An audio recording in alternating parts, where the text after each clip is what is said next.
Atividade de revisão. Eu tenho aqui a curva característica de um gerador.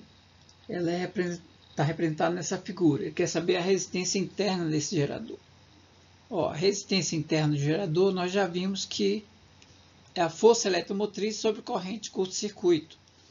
A força eletromotriz é o valor de U quando U igual a zero, ou seja, 18 volts. A corrente curto-circuito é o valor de I quando U igual a zero, ou seja, 6 ohms. Então, 18 por 6, 3 ohms.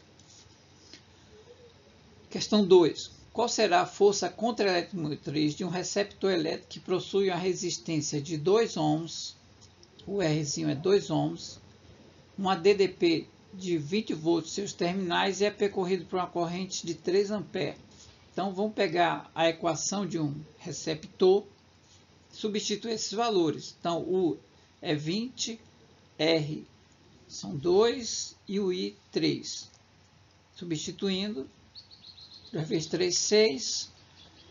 O 6 passa para o outro lado subtraindo. L é igual a 14 volts. Então, a força contra a eletromotriz, 14 volts.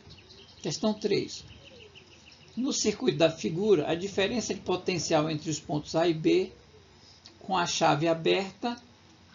Bom, quando a chave está aberta, nós não vamos ter corrente elétrica aqui passando por esse gerador. Então, o I aqui igual a zero. Então, no gerador, circuito aberto, quando o I igual a zero, a DDP nos terminais é igual à própria força eletromotriz, ou seja, 20 volts. Questão 4. O circuito a seguir é composto de um gerador e um receptor.